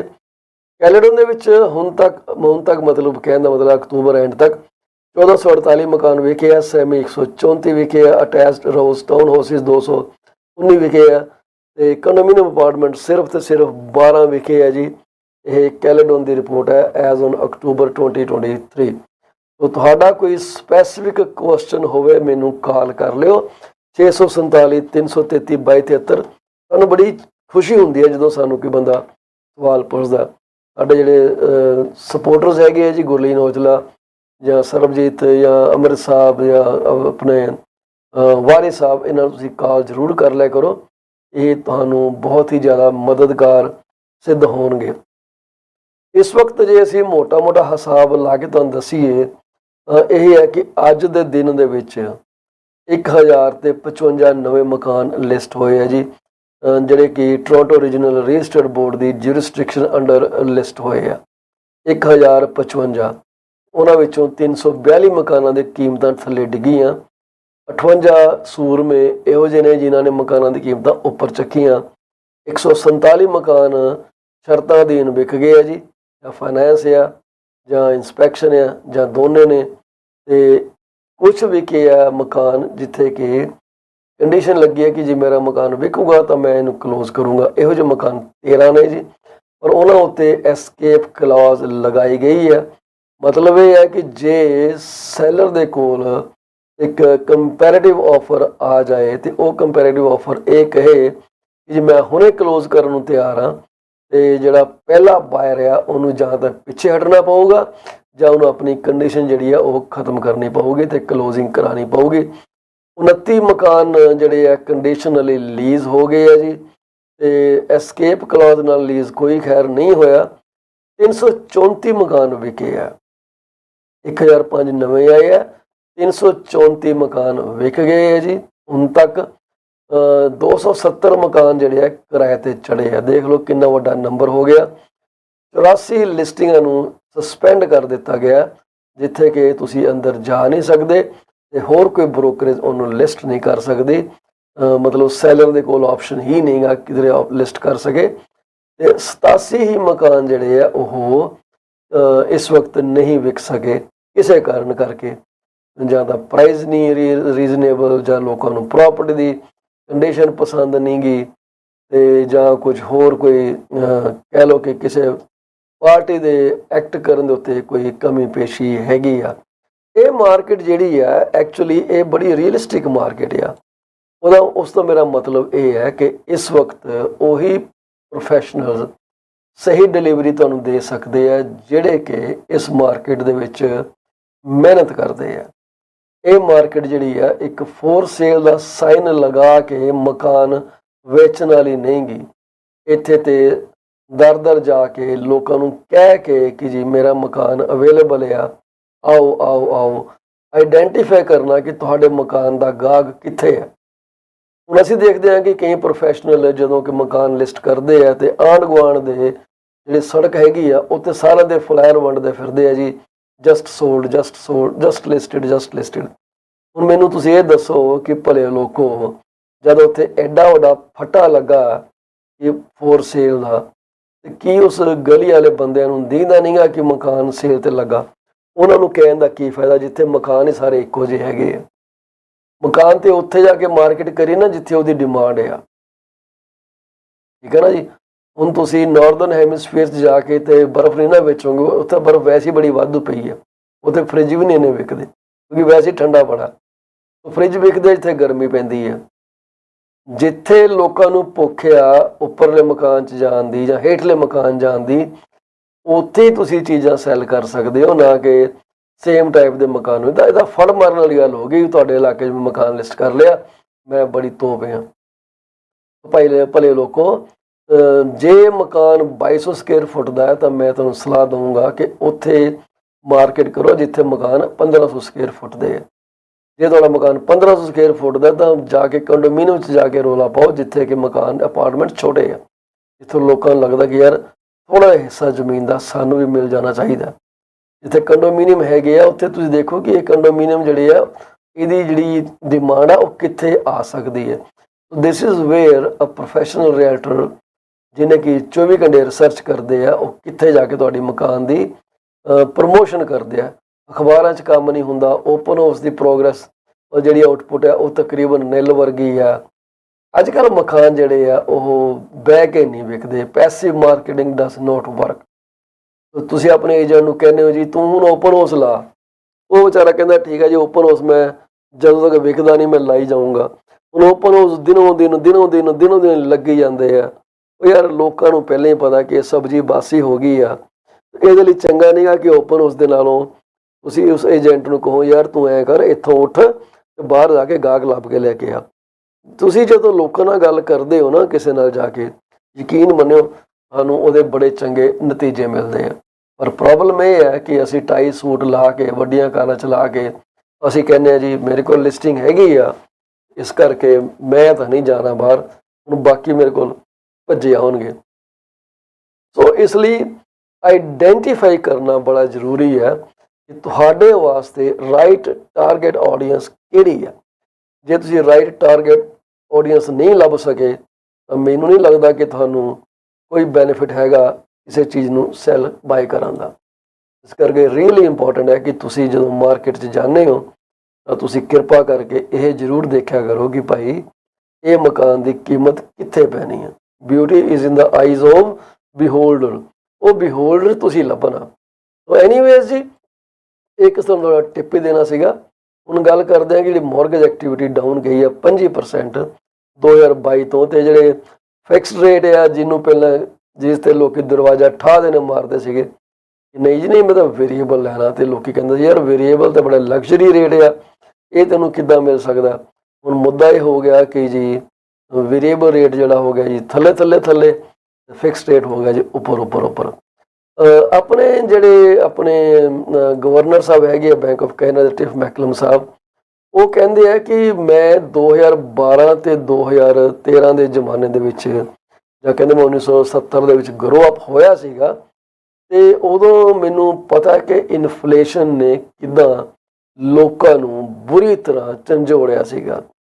ਉਹ ਕਹਿੰਦੇ ਆ ਕਿ ਉਹ ਇਹ ਨਹੀਂ ਚਾਹੁੰਦੇ ਕਿ ਜਿਹੜੀਆਂ ਗਲਤੀਆਂ 1970 'ਚ ਹੋਈਆਂ ਨੇ ਉਹਨਾਂ ਨੂੰ ਦੁਬਾਰਾ ਦੁਹਰਾਇਆ ਜਾਏ। ਇਹਦੇ ਲਈ ਜ਼ਰੂਰੀ ਹੈ ਕਿ ਆਪਣੇ ਜਿਹੜਾ ਤੁਹਾਡਾ ਇੱਕ ਮਾਰਗ ਅੰਕਿਤ ਤੁਸੀਂ ਕੀਤਾ ਹੋਇਆ ਉਹਦੇ 'ਤੇ ਚੱਲਦੇ ਰਹੋ। Stay on the course, don't deviate. ਜਿਵੇਂ ਇਹਨਾਂ ਦਾ ਕੋਰਸ ਹੈਗਾ ਜੀ ਕਿ ਇਹਨਾਂ ਨੇ 2 ਤੋਂ 3% 'ਚ ਆਉਣਾ ਹੀ ਆਉਣਾ, ਇਹ ਕਹਿੰਦੇ ਸਾਡਾ ਕੋਰਸ ਆ।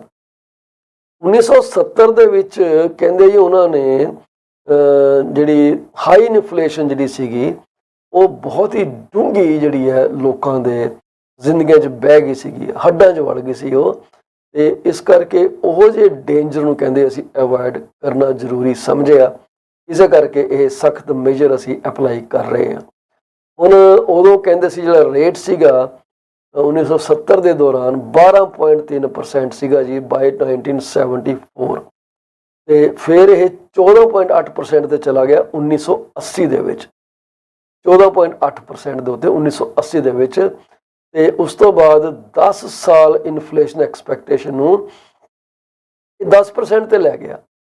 ਫਿਰ ਇਹ ਡਬਲ ਡਿਪ ਰਿਸੈਸ਼ਨ ਹੋਇਆ ਅਰਲੀ 90s ਦੇ ਵਿੱਚ, तो फाइनली ਉਹਨੂੰ ਸਾਰੀਆਂ ਚੀਜ਼ਾਂ ਨੂੰ ਰੀਸੈਟ ਕਰਿਆ ਉਹਨੇ, ਤਾਂ ਜਾ ਕੇ ਗੱਡੀ ਜਿਹੜੀ ਆ ਉਹ ਪਟੜੀ ਤੇ ਆਈ।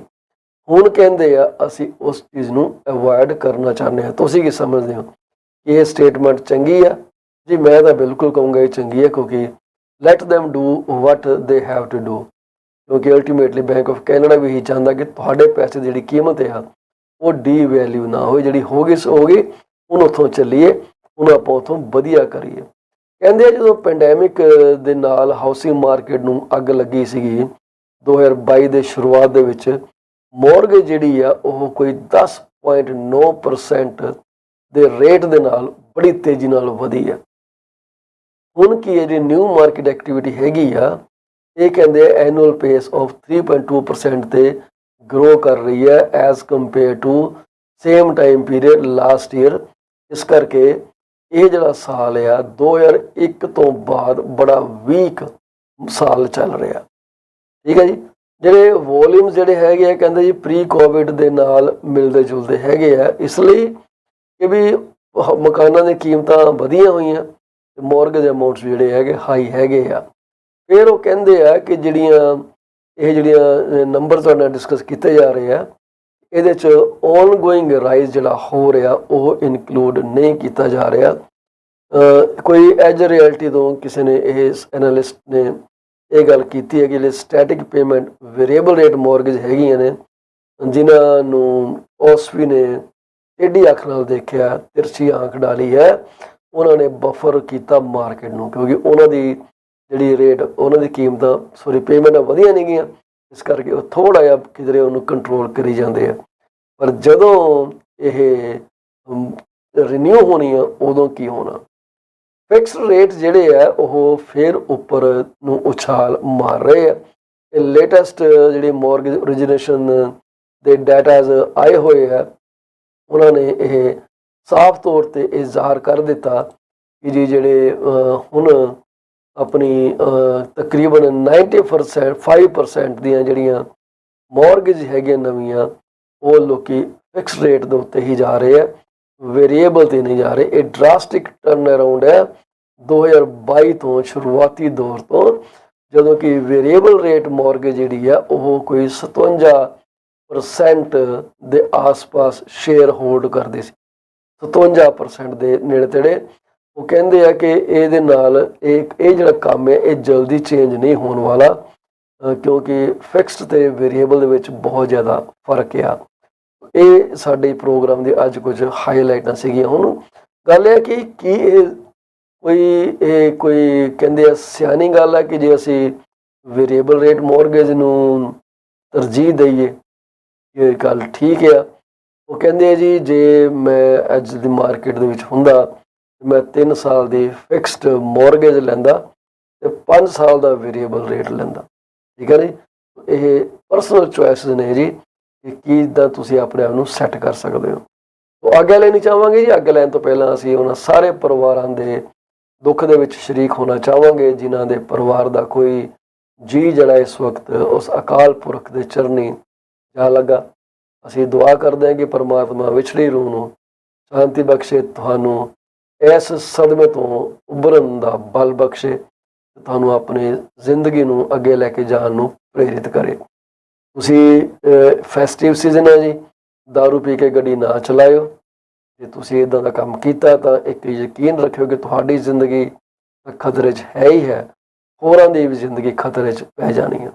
ਤੇ ਜੇ ਤੁਸੀਂ ਬਚ ਵੀ ਗਏ, ਕੋਈ ਹੋਰ ਮਰ ਗਿਆ, ਤੇ ਤੁਸੀਂ ਉਸ ਸਦਮੇ ਤੋਂ ਸਾਰੀ ਉਮਰ ਬਾਹਰ ਨਹੀਂ ਨਿਕਲ ਸਕਣਾ। ਜਿੰਨੀਆਂ ਮਰਜ਼ੀ ਤੁਸੀਂ ਕੰਸਲਟੇਸ਼ਨਸ ਕਰ ਲਿਓ ਬਾਅਦ ਵਿੱਚ, it's not going to change your mindset, ਕਿਉਂਕਿ ਕਿਸੇ ਨਿਰਦੋਸ਼ ਬੰਦੇ ਦੀ ਮੌਤ ਸਿਰ 'ਤੇ ਲੈ ਕੇ ਚੱਲਣਾ ਬਹੁਤ ਮੁਸ਼ਕਿਲ ਕੰਮ ਹੈ। ਕਿਰਪਾ ਕਰਕੇ ਆਪਣੇ ਆਪ ਨੂੰ ਸੰਭਾਲ ਕੇ ਸੇਫ ਰੱਖ ਕੇ ਚੱਲੋ।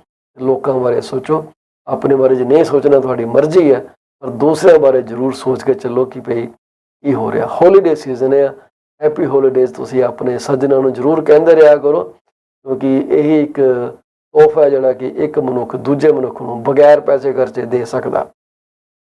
ਅਸੀਂ ਦੇਖ ਰਹੇ ਕਿ ਮਾਰਕੀਟ ਦੇ ਵਿੱਚ ਬੜਾ ਠਹਿਰਾਵ ਆ ਰਿਹਾ, ਇਹ ਰਹੂਗਾ ਕੁਝ ਦੇਰ, ਪਰ that's okay, we will live through it. ਮੈਂ ਇਸ ਵਕਤ ਲਿਸਟਿੰਗਸ ਦੀ ਭਾਲ ਕਰ ਰਿਹਾ ਜੀ। ਜੇ ਤੁਸੀਂ ਆਪਣਾ ਮਕਾਨ ਵੇਚਣਾ ਚਾਹੁੰਦੇ ਹੋ ਤਾਂ ਕਿਰਪਾ ਕਰਕੇ ਮੈਨੂੰ ਤੁਸੀਂ ਕਾਲ ਕਰ ਲਿਓ 6473332273 ਦੇ ਉੱਤੇ। All I need is a meeting with you. ਤੇ ਵੱਡੀ ਗੱਲ ਇਹ ਹੈ ਕਿ ਇਹ ਜਿਹੜੀ ਮੀਟਿੰਗ ਆ ਟੋਟਲੀ ਫ੍ਰੀ ਹੈ। 5 ਤੋਂ 15 ਮਿੰਟ ਦੀ ਮੀਟਿੰਗ ਹੋਣੀ ਹੈ ਜੀ। ਕੋਈ ਤੁਹਾਡੀ ਓਬਲੀਗੇਸ਼ਨ ਨਹੀਂ, ਤੁਸੀਂ ਮੇਰੇ ਨਾਲ ਕੰਮ ਨਹੀਂ ਕਰਨਾ, ਆਪਾਂ ਤੁਹਾਨੂੰ ਧੱਕਾ ਨਹੀਂ ਕਰ ਸਕਦੇ, ਤੁਸੀਂ ਜਿਹਦੇ ਨਾਲ ਕੰਮ ਕਰਨਾ ਕਰੋ। But all I need is 5 minutes to 15 minutes of your time, ਜਿਹਦੇ 'ਚ ਕਿ ਮੈਂ ਤੁਹਾਨੂੰ ਦੱਸੂਗਾ ਕਿ ਕਿੰਨਾ ਮੈਕਸਿਮਮ ਪ੍ਰਾਈਸ ਹੀ ਤੁਹਾਡੇ ਮਕਾਨ ਦਾ ਲੈ ਕੇ ਦੇ ਸਕਦੇ ਹਾਂ ਤੇ ਕਿੰਨੇ ਦਿਨਾਂ ਦੇ ਵਿੱਚ ਮੈਂ ਤੁਹਾਡੇ ਲਈ ਬਾਇਰ ਲੱਭ ਕੇ ਤੁਹਾਨੂੰ ਪ੍ਰਾਪਰਟੀ ਨੂੰ ਸੋਲਡ ਕਰ ਸਕਦਾ ਤੇ ਮੈਂ ਕਦਮ ਬਾਏ ਕਦਮ ਉਸ ਪ੍ਰਾਪਰਟੀ ਨੂੰ ਸੈੱਲ ਕਰਨ ਲਈ ਬਾਇਰ ਲੱਭਣ ਲਈ ਕਿਹੜੇ ਉਪਰਾਲੇ ਕਰ ਰਿਹਾ, ਤੁਹਾਨੂੰ ਉਹਦੀ ਪੂਰੀ ਟਰਾਂਸਪੇਰੈਂਸੀ ਜਿਹੜੀ ਹੈ ਸਾਹਮਣੇ ਮਿਲਦੀ ਰਹੂਗੀ। ਇੱਦਾਂ ਹੋਊਗਾ ਜਿਵੇਂ ਤੁਸੀਂ ਮੇਰੇ ਉੱਤੇ ਕੈਮਰਾ ਫਿੱਟ ਕਰ ਦਿੱਤਾ। So give me a chance to explain this 3 critical questions to you, ਜਿਹੜੇ ਕਿ ਹਰ ਇੱਕ ਹੋਮ ਓਨਰ ਜਾਣਨਾ ਚਾਹੁੰਦਾ। ਆਗਿਆ ਦਿਓ ਜੀ, ਕੱਲ੍ਹ ਤੁਹਾਨੂੰ ਫੇਰ ਮਿਲਾਂਗੇ 6:30 ਵਜੇ। ਉਦੋਂ ਤੱਕ ਸ਼ੁਭ ਰਾਤਰੀ, ਸਤਿ ਸ਼੍ਰੀ ਅਕਾਲ।